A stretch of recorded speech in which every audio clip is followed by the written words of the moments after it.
name is Jason J. Rock Houston, and you're listening to Guitarist Magazine. We can be found on the web at www.guitarist.com, and our special guest today is guitarist Freddy Ordine from the band Weapons of ANEW. And you guys are based out of New Jersey. Is that right, Freddy? Yes, sir. And as I mentioned, you're a guitar player in the band, and I was kind of curious, before we really get into what we're going to be talking today about, which is your new single and video for the song Sick Boy. Obviously, with the recent passing of Eddie Van Halen, and you being a guitar player, I was just kind of curious, how big of an influence was he on you? Oh, man, huge. Growing up, in the 80s, I mean, every kid wanted to play guitar like Eddie Van Halen, the two-hand tapping stuff. And just, oh, wow. And what was kind of your album that kind of, or either an album or a song that kind of put Van Halen on your radar? Probably Ain't Talking About Love, that guitar intro. Just the tone of it, just the way he used the phase pedal, it was just insane. It was like, wow, how the hell is he doing that? So that struck me pretty hard. Oh, yeah. I mean, that whole first album is pretty classic. I mean, it's amazing because, that album came out in 1978, and up until the final show we did a couple of years ago, a huge portion of those songs were still in the song set list, Yeah, I mean, they're great. They're undeniable. I mean, that whole first couple of records are just undeniable. It's like there's not a bad song on them. Oh, yeah. And would you say, obviously because, you got into them on that album, but you're more of a fan of David Lee Roth there, or did you like kind of everything they did? I kind of liked everything they did. I think, in the beginning with Dave, I think they were kind of more like a party band. Yeah. I found them, probably like the mid-'80s, I got turned on to Van Halen, so it was probably like 86, 87, so Sammy was already in the band. Yeah, I mean, it's two different bands in a way, but I'm kind of with you. I kind of dig it all. Yeah, but I mean, their song structures and I mean, the radio hits and stuff like that, I mean, by far with Sammy. I mean, they wrote some huge songs with Sammy.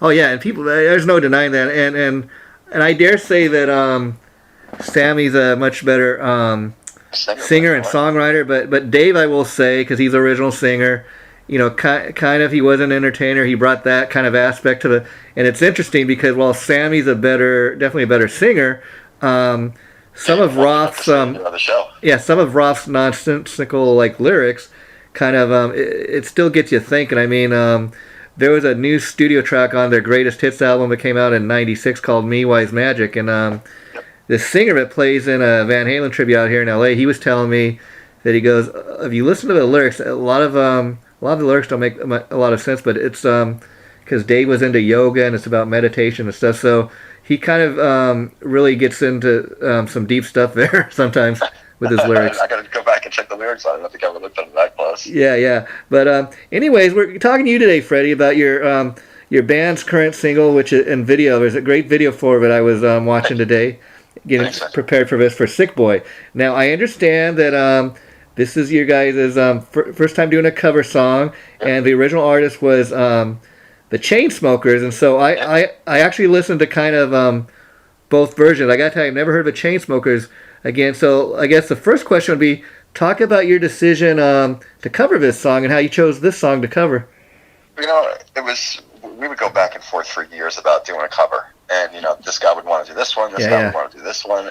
And, it was like, hey, let's do a Van Halen cover. And it was like, nah, that's kind of what people would expect us to do. So I wanted something that was completely out of our genre. You got it. That nobody would expect us to do, that we could kind of put our own kind of vibe and spin on it. And that's why I asked that, because, I listened to both versions, the original version by the Chainsmokers, and I was watching the video you guys did. And I must say, compared to the Chainsmokers version, you guys did a great job of really owning the song and making it your own, because you gave it a little extra kick. So talk a little bit about that.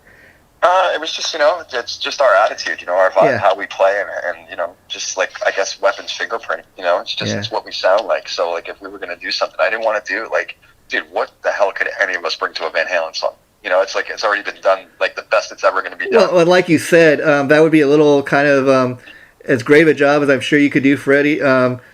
Right now, being that he just, recently passed, a couple of months back, that would kind of be like maybe expected, if you know what I mean. Yeah, exactly. Yeah. So it's like, why would you even try to, you can't top that. You can't really bring anything to it. And then there's a group of fans that might, accuse you guys of cashing in on the guy's death, which not true, exactly. but, like the furthest from. Yeah. Yeah. So, like, we got beat up a little bit by, some of the older fans that we picked this song. And then I think it's cool because it's kind of grown on them. They kind of get it now, which is awesome to me. It's like they finally get it. Everybody's like, oh, a Chainsmokers song. Why would you guys do that? Now, let me ask you about that, because I'll tell you an interesting thing. In me prepping for an interview today, like I said, okay, first of all, I was listening to your version of a song for the very first time. And then I went back and listened to the Chainsmokers. And here's the interesting thing in regards to my story, is I've never heard of the Chainsmokers. And so after listening to both versions, I thought, you know what? I like the newer version a little better. It's got a little more of a rock and kick to it. The original version, for what it is, it's great, but it doesn't have as much of a kick to it. It's almost more of like a modern alternative. That's just kind of my take on it. But that's totally what they are. They're like an alt band. And I just want to say the cool thing I think in picking this song is people like me that have never heard of the Chainsmokers might say, "Oh, wow, I've never heard of these guys. Who's this?" Yeah, exactly, man. And it's honestly, that's kind of how I got turned on to it. When we were starting to write for the record, Chip, who was our publicist, he really pushed me hard. He's like, you guys really got to go for radio. Like, you guys have everything that you need to be a radio band. Like, what are you doing? Go for radio. So I started listening to a lot of shit like I would never listen to. Yeah. Just to hear kind of what was going on and song structures and ideas, and just to change my thinking around. Yeah. And I heard that tune, and the lyrical content was so current and now and today. And I just thought we could make a really cool groove and do the song some justice. And the video is really professional looking. Talk a little bit about the video, because after I watched the video, first of all, I mean, it's kind of simple. It's black and white, but I loved it, and I thought just listening to the song, like, it really fits what you guys filmed. It really seems to fit. If you didn't know that this was a song by another artist, you'd almost think the song was written about maybe the modern times, what everybody's going through, all these COVID-19 lockdowns and everything. Yeah. People losing their jobs, so it's kind of just... we shot the video right in the middle of it. Yeah. I got to give credit to my manager and Josh, the guy who actually filmed the video. They came up with the whole concept. Yeah. And the idea, they kind of just asked us what we thought, and they kind of ran with it. So we went out to Pennsylvania I think it was in June. Uh-huh. And we shot 3 videos in 3 days. We shot Sick Boy, Angel, and then Art of War. Okay. All in like a 3-day period. So we were all in and kind of just having a good time. It felt good to be around people again. Or at that time, it had been like 3 or 4 months since we'd seen anybody. Yeah. So it was just cool, man. It was a great vibe, fun. And now, when you guys filmed the video, were you all like in the same room together? The band was, yeah, not the. Yeah. Yep. Interesting. The actors were, I think they were done probably 2 or 3 weeks later. And that must have made it that much more fun, because I'm sure because of everything current going on in the world, you guys don't maybe get together as frequently as you used to. So what was that like, seeing your bandmates, after all this time? We're kind of nut jobs. We live all over the country. Chad lives in Pennsylvania. I live in Jersey. Reno lives in Jersey. Ray, our singer, moved out to Florida. And now there's another guy that's joined the band since. This guy, Kevin, he lives in California. He's a second guitar player.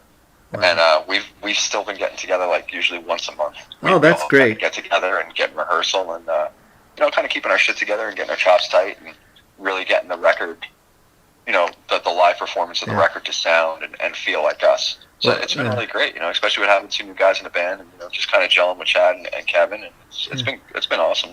I got to thank you for that, because there are a lot of bands out there who kind of got the attitude, and everybody's got a different view on what's going on in the world right now. But there's a certain portion of musicians and bands out there that are like, well, we're, because of what's going on, we're not gonna release any new music until this is all through. And then there are bands doing like what you guys are doing, and I mean, perfect example is like I honestly think the best thing that's come out so far this year is that new AC/DC album. Yeah, I've heard pieces of it. It's actually really, really good. I mean, it's AC/DC. It's awesome. I mean, especially when you consider, a few years back, it looked like it was the end of AC/DC. Yeah, exactly. And they come back with the original guys, that are still around, and coming back stronger than ever. And see, and even if they're not able to tour for a while, at least they're giving the fans like a brand new album.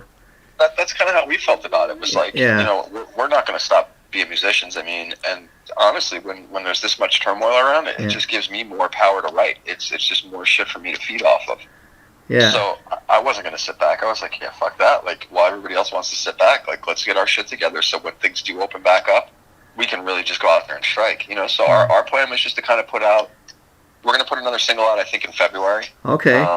The label's going to hold releasing the full record until we're allowed to tour.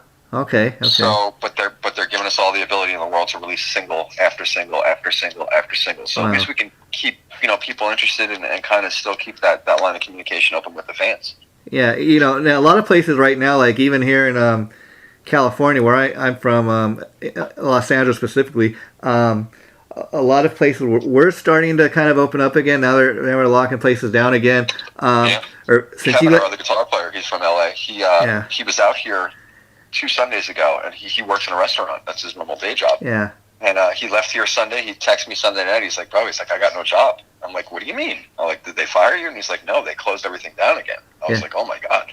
So it's crazy what's going on. Yeah. So the next question I was going to ask in regards to that, not only does this affect the band as far as being able to tour, but like are your managers and people that you guys work with, are you looking for areas where you might be able to go and do live shows where they might start allowing it versus? Yeah, we've been asking. I mean, we just, how we are as people, we'll mask up and go hang out. That's just how we are. Yeah. And if the opportunity is there, I mean, especially like the singles chart like crazy at Billboard. I mean, I think we hit 30 on the indicator chart this week. Yeah, that was going to be my next question. Talking about some of these numbers, I mean, I was reading the new single we're talking about, Sick Boy, has reached like 250,000 streams in 1 month. 350 as of this morning. Oh, wow, amazing. I mean, yeah, it's been great. So that's amazing. And just the week that I got the press release about this, that number has gone up. And then also a press release I got, it was saying how the song is, at the time that I got this, the song has hit the top 40 chart at Active Rock Radio.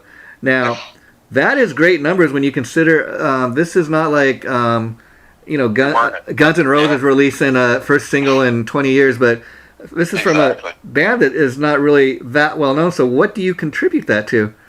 Yeah, just a lot of hard work on our team. Our radio team's been really working their asses off. Our press people, it's just, it's really been a team effort. It's it's God-given luck. I mean, it's honestly what I think it really comes down to. Just right place, right time. Yeah, it's and it's a rough time of year too. I mean, when we originally were talking about putting the single out, it was like, nothing really new or big is coming out. And then the week we come out, like AC/DC comes out the following week, so oh shit, you can't compete with those guys. Rob Zombie dropped the single. The Foo Fighters came and dropped the single. So we were like, oh my God, we're going to fall right off the charts. And God willing, man, we've been hanging in there. Yeah, I tell you, you got a lot of smart people working behind the scenes, especially your your PR people. I mean, Chip, he's been sending me a lot of great people over years to interview, like you, Freddy. And just so people know who we're talking about, you're a publicity person. You share the same, let's just say, press agent as Judas Priest, Michael Schenker. So you're in good hands. Yeah, dude, Chip's been with us. Man. It's been a little over. Probably like a year and a half. Chip's been in our camp. We took a couple of months away from everybody just while we were recording the record. Yeah. And, he jumped right back in, and it's it's like family. It's great having especially for us. Like we're kind of like family vibe. Like we don't really like change. Like we this whole year was all about change for us. So January of this year, we got new management, new record company, new drummer, new second guitar player. New radio people, and it's we're super comfortable. This is probably the most comfortable I've ever been. Yeah, and as far as your publicist, I'll tell people that he's a well-established publicist in the music industry for many years, and awesome. He works with well-established bands, like we were saying, but but he also from time to time he'll get his eye on like a new band like you guys, and he'll really put his heart and soul into pushing the band, and he seems to have a real talent for doing that. Yeah, I told him a couple of weeks ago, we were talking about the charts, and I told him straight up, I said, I blame you for all of this, and he just laughed, because, I mean, Chip really, he put a lot of work in when we were writing the record. He was up in the studio, and, he would tell us straight up, like, dude, this isn't where it needs to be. Wow. So we went from, our first record, which was more like metal, to, the label and everybody on our team seems to think we have 5 or 6 radio singles on this record. Oh, wow. So it's loaded up. So we really put our time into it and put our all into it. Chip was always kind of just knew how to prod me and how to really get the best out of me. Thankfully he did. Wow. Yeah. And I got to ask you, like you said, you already got 2 more singles and videos kind of in the can now. with that being said, like it kind of makes you think that okay, this song, which is a cover tune, had this kind of it's made these kind of numbers on the charts, had this kind of impact. It kind of makes you think, oh, okay, maybe it's a good thing we did go with that with this cover song, And that was totally our idea. It was our first time going for radio, so we figured, okay, well, let's use it as like an introduction. Yeah. It's a calling card. This is what we're doing. Let's see if it goes. Yeah. And if it didn't, it was no really skin off our ass because it wasn't our song. And if it did, it was just a blessing in disguise. So it just opens the door for our own stuff now. It's now we've established ourselves at radio, so now when we go with the next single, everybody knows, the radio people know who we are. We're not brand new. It's not a new introduction. So it was well thought out on the management. And it's kind of interesting because that used to be the way where a lot of bands would kind of get noticed where, you when you're first coming out, you might come out with a cover and then, oh, okay, they're covering this band and this is who these guys are. I mean, a famous example of that is Quiet Riot. They did those two Slade covers. And I remember talking to Frankie Benelli about this when I did an interview with him. He was a Quiet Riot drummer, recently passed, but he was telling me, here's the thing. He says, Quiet Riot did those two Slade songs. The Quiet Riot got the fame, and rightfully so. Slade got all the money, which was kind of interesting. That's how it goes. He said it's like an even trade, though. He goes, and rightfully so. But at that time, when Quiet Riot covered those songs, Slade had kind of they'd not been in existence for a number of years, and all of a sudden they have all this money coming in. You just never know how it's going to work out. But like Frankie said, it's kind of an even trade-off. Yeah, 100%. So, I mean, we had looked at the Chainsmokers stuff. I mean, shit, it's crazy because nobody in rock knows the song. Even Chad, our drummer. Yeah.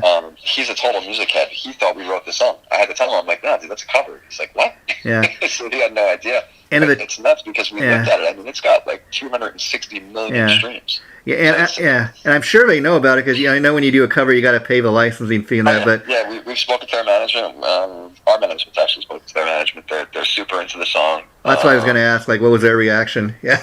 Yeah, we totally got their blessing on it. So it was really cool to actually, hear their response to it. And they get it. They dug it.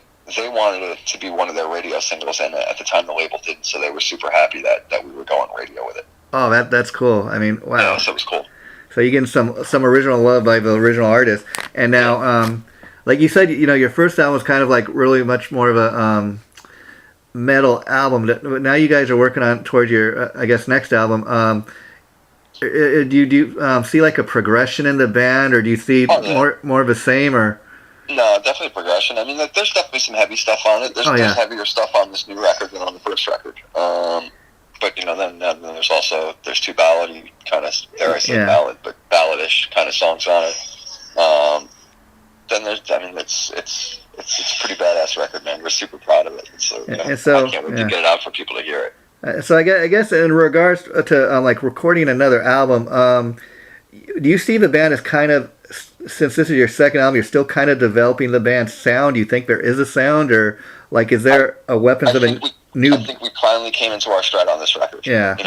We've been together, me, Ray, and Reno for I think it's 5 years now. We toured a lot, and we learned a lot. And we got to know each other better as people and writing partners, and then bringing Chad in, it just added that extra element. So it's like I think we finally hit our stride on this record. Yeah. We're all comfortable. Yeah. We're super proud of everything we did on it. The songs groove. It's really good, man. And what's interesting is I know you guys are kind of like music veterans, that you come from other projects. Like, for example, your singer Ray was previously in the band Spread Eagle, and he's still with, they still get together from time to time. But my question was, do you find that more and more people are like getting turned on to you guys through this band, or like do you have a lot of, let's say in Ray's case, a lot of us Spread Eagle fans that have followed him over? It's crazy. I mean, you'll get a handful or something like that of the older people that followed me or followed Ray. And it's kind of just people are getting turned on to the band because of the band, which is awesome. That's almost what you want. Yeah. Yeah, that's what we wanted. We didn't want to have to live off of our things. And it helped us out in the beginning when we started. We had industry contacts and so that kind of gave us a leg up. And that was kind of as far as we really wanted to use that. We wanted to plan the band as its own thing. Because it could almost go the other way. But if you're getting a lot of those older fans, which it's kind of natural, anyways. If you're an established musician, but then you'd almost have like in Ray's case, a lot of people say, Oh, okay. So you guys are gonna sound like Spread Eagle or whatever, but you don't want that. You want to turn on fans to what you're doing now. Yeah, exactly. Yeah, I mean, we don't, and that's the thing. I mean, me and Ray say it all the time. We don't sound like either one of our past bands. Yeah, yeah. It's like, it's just a completely different thing. But this is, I think, the most comfortable and true version of us. This is who we are today and how we are, and exactly what's coming out of us is it's real. And being that you guys are so spread out, like, do you wait till you get in the recording studio together to start writing, or do you have your stuff written? Like, do you do sessions over the phone where, you might play him a riff and then he'll come up with a vocal line or something? That's usually me and Ray go into the studio like with nothing. That's how we pretty much did this new record. It's crazy. Jam everything out. I like the riffs just being on tour, and I would kind of stockpile them. I'd keep like a little recording on my phone or something like that, just as an idea. And we would go into the studio completely naked. Wow. And we'd have one little riff, and by the time we leave that night, we'd have one song done. And me and Ray wrote the whole record together. Nobody else in the band was around. So it sounds cool to me. Is it sounds like when you guys get in that creative mode that there's really no there's no rule set where like if somebody has a song idea that you're not, that you won't like say, oh no, that's Weapons of ANEW, we don't do that style of music. You'll at least give it a try and see what you guys can. 100%. Yeah, we just get in there and kind of just throw things around and just start building it together. Freddy, our producer, he was a huge help in it too. He's a great referee. So me and Ray don't agree on something, Mike's always kind of the voice of reason, and he's got great ideas. So we're always open to bouncing things back and forth. So it worked out pretty good. So like you were saying, like you have like a stockpile of riffs, or do you typically just start jamming when you guys get in the studio? It goes either way. Yeah. Probably half the record I had at least like one riff, like the main riff idea for a song before we went in, and then some of it was just I'd go into the studio and I'd have nothing. Mike and Ray would push me like, "Come on, dude, how you feeling today?" And they'd aggravate the shit out of me to get something out of me. And 99% of the time, what they got out of me was a keeper. Wow. And back in the day, I don't know about you, Freddie, but back in the day when I was growing up, even just being a music fan, you'd have bands, like even today probably, like you were pointing to that first Van Halen album, you kind of point to that as your reference point and say, that was really a great album. You can look at that Van Halen 1 album and the all these songs on this album, they all belong together. And bands would used to go in the studio and they kind of have that mindset that we got to mold this album. We all the songs have to kind of sound like they belong in the same album. Now there's not really that pressure to do that anymore. Do you kind of feel the freedom at like releasing a single at the time? At least that's kind of your current plan. You get to live with the song a little more. You get to get a little more creative with it. Yeah, I mean, the record's done, so it's been done since June, so it's like, we spent, probably 10 months or something like that living with the songs and going back and forth, so by the time this record gets out, it's going to be old to us, like, we're going to be halfway through the record. Yeah. And, so it's... Yeah. We're comfortable, that's really, I guess, the best way to put it. Me and Rick have written so much together and been around each other so much, it's like we really don't put too much thought into it, it's just how we're feeling at that moment. So I guess what I'm really asking, too, is... So when you guys go in the studio, it's more about kind of like you just said, how you're feeling right now. It's not necessarily about that all 9 or 10 songs have to sound like they fit the same album, or it's kind of like, these are the 10 songs we did, and this is, where we were at in life at that point in time. Exactly. That's how we look at it. It's like a picture. It's like if you took a picture of us today, that would be the 10 songs that came out of us. Yeah. And, it's interesting because we're getting towards the end of this year. The year is wrapping up. It's been a crazy year, but I was kind of curious. Another thing that rock bands have been really big in doing the last several years is Christmas albums. Have you guys ever thought about, hey, we should do a Christmas song or a Christmas album or something like crazy like that? And I think Ray would storm out of the room if I was like, "Hey, Brian, I need you to sing Jingle Bells." He'd probably tell me to stick it up my ass. I mean, it's kind of funny because I mean, some of the stuff is all right and good, but it's kind of funny when I think about I don't know how big of a Twisted Sister fan you are. It's kind of funny though that they had a huge album like in 1984, but since then they put out a Christmas album, and that's like become their best-selling album. It's like, okay. Yeah, that's crazy. I didn't know that. Yeah. I mean, they put a Twisted Sister spin on it, and it is what it is. It's kind of, like a lot of things they do kind of was done in the spirit of fun. It just kind of boggles the mind, though. That's become their best-selling album. That's amazing. Yeah. I didn't know that. I mean, he's like a character, though, anyway. So it's kind of cool, Yeah. And, now, let me ask you, like, Freddie, have you ever, I mean, you seem to me like a band guy that really likes to being involved in a band, but have you ever had any desire to do, like, a guitar-driven, like, solo album, like, maybe like a shred type? Yeah, I'm actually working on it now. Oh, wow. So I'm hoping to have it done, probably middle of next year. Interesting. And do you think, if and when that is released, being able, if you're able to do so at the time, do you think you do any like live shows in front of it? Yeah, I mean, I love playing live. That's the whole reason. I say it all the time. The only reason I do records is so we can go out and tour them and have fun with them. So I'm assuming that it would be an instrumental album. Yeah, I think so. Probably 90% is going to be instrumental. I'll probably have a couple of vocal tracks on. And would you do the vocal? Or would you hire bring in? I would probably pull in just guest people. So I got a friend of mine, this guy Kalen, who used to sing with Korn. He was like one of the backup singers. Yeah. And I've been speaking a little bit about doing some stuff together. So I'd probably pull a couple of just guest people in. Yeah, it's kind of that's kind of interesting now, because I was going to say, like, certain guys like Joe Satriani, Steve Vai, they do like great instrumental albums, but I will say, like, it takes a really talented guy to release like a 10-track album where the tracks do not all sound the same. It does not sound like an angry beat. But there are guys that can do it. I'm sure you're one of those guys. But like, who were some of your favorite instrumental players? Growing up, as far as those type of albums. Satch and Vi were huge ones for me. Yeah. I mean, they ruined my childhood. Those guys. I mean, I spent summers at home. Back then it was either a record or a tape. Learning how to play. Oh yeah. Surfing with the Alien, or the Audience Is Listening, or something like that. Oh, you're taking me back, because I'll tell you, as far as Steve Vai, my introduction to Steve Vai was like that David Lee Roth album, Eat 'Em and Smile.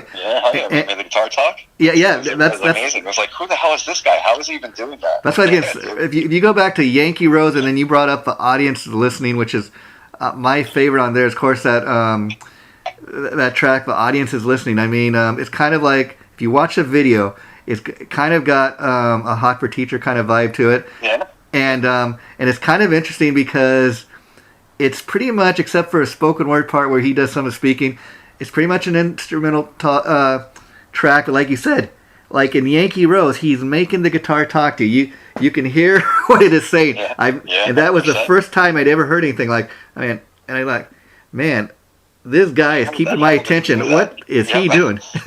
Yeah, dude, it's insane some of the shit that he's done on guitar, and I mean, continues to do nowadays still. I mean, if you listen to some of his stuff, it's not as popular as it used to be. Yeah. But I mean, just some of the melodies and the phrasings that he's using, it's unbelievable. He's like an alien. And then when you find out that he was taught, him and Kirk Hammett were taught by Joe Satriani, these two guys that became the legendary guitar stars they are. I mean, that says it all right there. Yeah, exactly. And I was lucky enough last year at NAMM. We went and hung out at this thing called the Heavy Metal Hall of Fame, I think it was, and Steve and Joe were there. I got to hang out with both of them and meet them and talk to them. It was unreal being, standing right next to the both of them at the same time. I was like a little kid. Yeah, I was reading something regarding Steve Vai recently, after Eddie Van Halen passed, and apparently they were pretty good friends, and I guess when they finally met, I guess Steve said he told Eddie, he goes, I didn't think you were going to like me because I was in Dave's band. And he's like, no, that has nothing to do with it, but it's kind of crazy because Steve Vai too, I mean, it's very much like you're saying, Freddie, those are the two tracks that really turned me on to him. And even the album that the Audience Is Listening on, Passion and Warfare, I mean, I love the artwork. The cover was kind of like, I don't know, peace, love, hippie power, but it just is almost like you listen to those musical notes, and you look at the cover, and it's almost like music by numbers. Yeah, it totally is. I mean, it's that's Steve Vai. I mean, that's the special thing about him. I mean, there's a million guys out there that are faster than him, or get sweet pick or some shit better than him, but I don't know, man. I don't know if anybody's better than him at doing the guitar, instrumental thing than him. I mean, yeah, I mean, there's almost melody. There's a lot of melody to his stuff, and then what's amazing if you, I got a couple of his live concert DVDs, and what's amazing is just again, the bulk of the stuff he's playing live is instrumental, which is hard enough to keep the audience's attention, but if you watch those live videos, just visually, he takes the audience on a real musical journey. Yeah, 100% he does. I mean, that's one of the things that I love about his playing, especially as I've gotten older. Yeah. You know, it's just about that journey it takes you on. You know, when the song starts and the song ends, you're in two different places. It's amazing. Oh yeah, and he does it without saying a word. Yeah, and you know, probably another guy that doesn't get mentioned too much lately, but I mean, but he's still around. It's kind of amazing. Is Jason Becker, who of course was playing with David Lee Roth right when he got sick and everything. And what amazes me about him is he suffers from that ALS, which has really affected him. He can't speak now, and he does when he plays music. He has to use these computers, and he does this stuff where he has to with his eye movements. It's just amazing that he makes a lot of his music like on the computer now. But the fact that he's still able to make music is just amazing. Oh, it's unbelievable. I mean, he's as cursed as he is with the physical element. I mean, he's probably one of the most blessed musicians ever. I mean, he's unbelievable how ahead of his time. And I mean, he was a baby. I mean, think about it. What was he, like 20 years old? He was like, well, I think when he played on that album with Dave, he was like 17 or 18 years old. Yeah, he was a baby. And think about how phenomenal he was. I mean, the records that he did with Marty Friedman, the Cacophony records, unfucking believable. What those guys did then. And I've heard from people that still remain in touch with the guy. They said, it's amazing everything he's been through, and he's still got like such a great spirit. Yeah, that's what everybody does say, that he's just upbeat and happy and positive, which is phenomenal. Yeah. And so let me ask you, Freddie, did you enjoy your Thanksgiving holiday? Yeah, it was good. Home with the wife, the dogs, and my two kids came over and just hung out with them. So it was nice. Yeah. Nice, peaceful, quiet. It was cool. And see, I was asking you this because I seen your bandmate Ray. He did this thing where he's talking about like his top 5 Thanksgiving foods. I was curious if you were interested in talking about yours, maybe. I didn't see it. I heard it was pretty funny. Yeah. I didn't see it though. I heard it was pretty good. Yeah. My 5 favorite Thanksgiving foods, or just in general food? I guess you can. I guess since it's like end of the year, it'd be fun to hear your holiday. Either you do Thanksgiving or Christmas, whatever you prefer. All right, Thanksgiving. I mean, obviously turkey. I'm a huge turkaholic. It's like the guy from A Christmas Story. Yeah. Like he goes crazy over turkey. That's me. Yeah. So I mean, I could eat turkey, all the way across. Yeah, usually we'll do a turkey. My girl will usually do some kind of pasta, whether it's baked ziti or something. Always sweet potatoes when she does it. She's a good cook. That's cool. Now, you mentioned you have kids. I was curious, being that you're always creating music. How into your music are your kids? Or are they like kind of dad's just down there doing his thing? Yeah, I think they're kind of immune to it, I'm playing their whole life. So I think it's to them, it's like, I'll tell my little guy, like, hey, he's not little, he's 18. Yeah. I'll be like, hey, we hit Billboard this week. And he's like, yeah, that's cool. What's that? He doesn't get it. He's like, yeah, whatever. Yeah. So he's a musician, though. He plays piano. The oldest one doesn't play at all. Yeah, and so that kind of, dates you and me. But like Billboard back in the day, and it still pretty much is a big deal to, be in the Billboard chart. But what means more to you, that like that you're on on the Billboard chart, or like how many streams you get? I mean, what? Honestly, for me, all this shit is great. Yeah. I'm still kind of in all over it. Like when our management calls or somebody calls me, they're like, "Hey, dude, you guys are this on the chart." I'm like, "Dude, this is Freddy from Weapons. You know that, right?" Like, I think you called the wrong person. They're like, "No, idiot, it is you guys." And I'm like, "Holy shit!" Wow. Yeah. So like, I'm kind of dumbfounded by it. But for me, it's really just about, getting to fans, building the band's fan base. That's the most important thing for me. Okay, that's cool. And as far as guitars, you're a guitar player. Do you endorse? Are you endorsed by anybody, or like? Yeah, I'm with ESP Guitars. I've been with them since 2015. They've been phenomenal to me. So they just built me a whole bunch of USA custom stuff. The new record, I'm using a lot of 7-string stuff on it. Yeah. So they built me all new 7-string custom shop stuff. Some with some with my regular Floyds that I'm using. And they built me a couple whatever tunes in them. And then I've been with Mesa Boogie now. I think we're coming up on 2 years I've been with them. So they've hooked me up with a ton of cool stuff. Oh, cool. And And so, like, I was curious, Freddie. I'm sure you got like a pretty nice guitar collection, but when you go in and record a song, how do you go about picking like which guitar you're going to play on a particular track? Is it just kind of I'll just grab this one and see what comes out, or it's kind of like that. I mean, I have my main go-tos that are usually always within a couple of feet. So that's usually, like on the new stuff. Yeah. It was my new green 7-string that they built for me. Oh, wow. And around me constantly. So I would just pick it up and kind of play, and I just love the guitar. And so how since like ESP endorses you, how involved are you with the guitars they design for you? With all my USA stuff, I mean, from start to finish. Oh, okay, interesting. So I'll call Tony and say, hey, this is what I'm looking for. This is what I need. This is what I need to do. This is the color I want. This is how I want the neck to be. These are the pickups that I use, and they put it together for me. They build them for me. Wow. And so this, like, you guys are still at that process where, and the fact that you're on top 40 radio, that's a pretty good place to be right now, especially in the current situation we're in with all the lockdowns. But my question, you talk a little bit about the power of internet in the sense that not only does it have to be a great place to have a top 40 hit, but when you stop and think about that, there are places in the world like you guys haven't even done a live show in, and people are discovering your music. That's got to be a pretty great feeling. It's crazy. We get hit a lot lately from Russia. Something's going on in Russia with us, and our song's charting over there. Kids are going. I think they just got Spotify over there. Oh, wow. And kids are going absolutely nuts over the band. On an average day, we probably get 50 new followers on our Instagram or our Spotify because of just Russian kids that are finding out and just talking. It's kind of like when we grew up, like the tape trading thing. Oh, yeah. They just do it by sending a link to each other, and it's pretty amazing.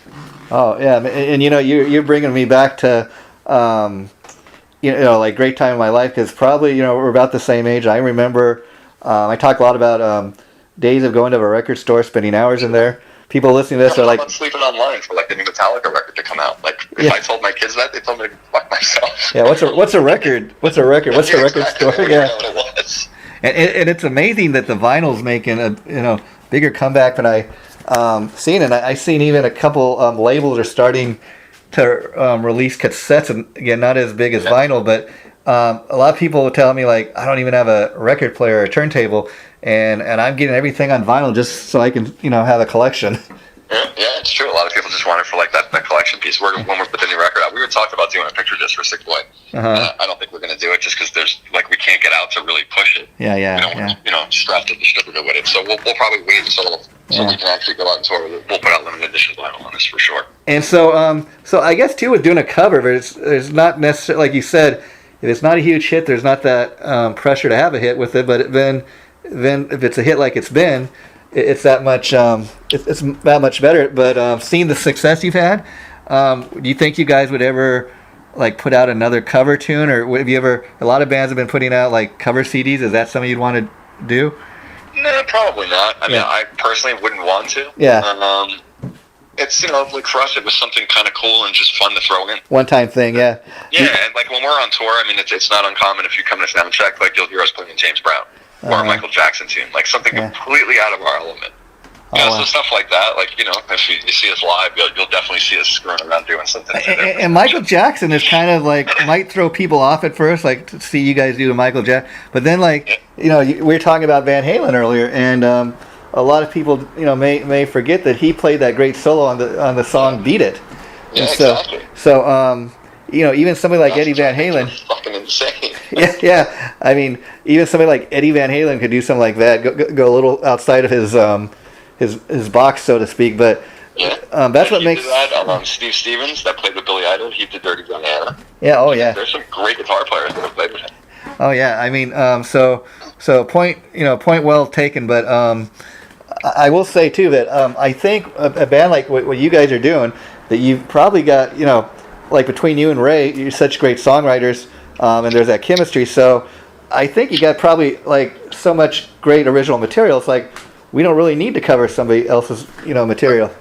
That's what we keep hoping. That's our manager. He threatened me. He told me I better start writing now because once we're allowed to tour, he's not letting me come home for 18 months to 2 years. Yeah. And I told him, I was like, shit, man. I was like, I hope I got another one in me. He's like, you better have another 1 or 2 or 3 in you. Yeah. I'm like, all right. Me and Ray are always kind of throwing shit back and forth to each other. That's kind of what we've been getting in the room at least once a month too. It's just to kind of start sussing out ideas. Yeah. So now, Freddie, do you like a lot of other musicians? Do you have like a day job too, or is music your full time? No, I have a day job also. I mean, that's just me. I'm kind of like a shark. If I sit still too long, I'll probably die. Well, so I got to keep myself busy. Yeah, especially in this modern world. I mean, these modern times we're living in. I mean, you probably just go crazy if you got like you were saying, got a family to support. So you got to keep making a living. Yeah, I'm so still not built for sitting around. I can't do it. Yeah, you just go stir crazy. And then I was going to ask you, like a lot of bands. They put out great music, but then you go see them live. It's like a totally different experience. So like if somebody's going to come see your band live, Weapons of ANEW, what's that live experience like for them? Just energy, where we try to push the crowd just as hard as they push us. So we go right back at them. We want to see everybody having fun. It's cool. I mean, that's the whole idea of going to a concert is to enjoy yourself. You don't have to sit there with your arms crossed and get out there and have fun. That's the biggest thing for us. Yeah, I don't know about you, Freddie, but I think when we were growing up as music fans ourselves, a lot of those bands that we were following back in the day, they made their mark like with great live albums. Have you guys? I know you're still like young in your career, but has there ever been any talk that down the line we should put out a great live album? Or do you think? We put out last year. It was like just a little in between thing. We only put it out for a couple months. Oh, okay. We did it kind of as our last thing with our last record company. I think I had like 3 or 4 songs, and we did a really cool acoustic version of one of the songs on the first record. Oh wow! So it was just something cool and just kind of get. Now unplugged. Okay. Now unplugged. That like you said, talking about. I don't know if you want to talk about doing it in the studio or like even live, but what's that like? Since you obviously got that experience.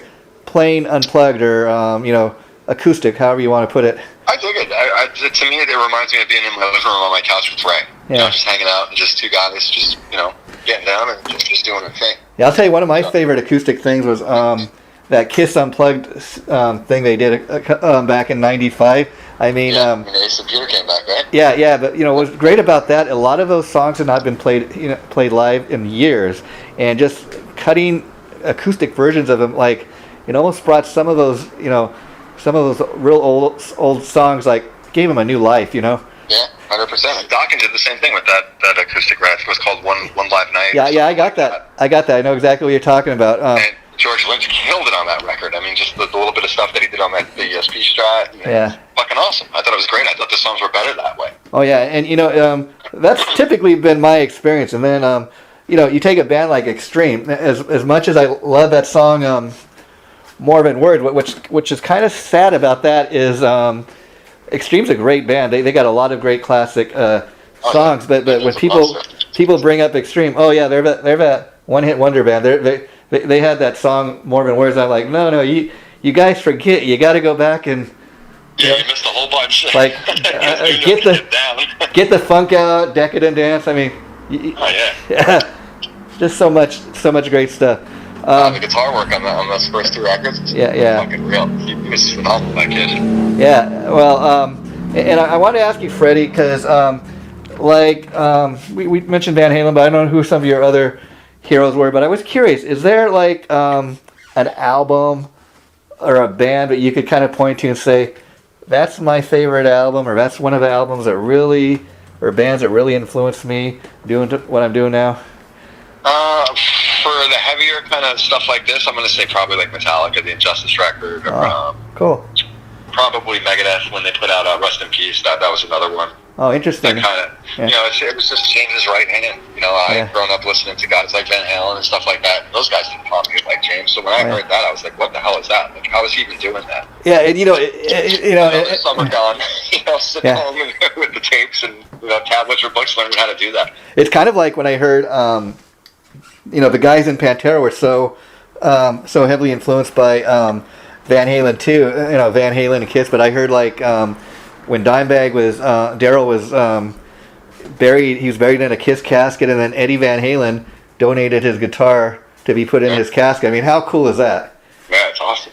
Guitar Hero do that. It's phenomenal. Yeah. Well, I want to thank you, Freddy, for talking to me today and doing this. Like I said, the interview will be going up probably in the next week or two. I'll let Chip know. Just tag us on socials once you put it up.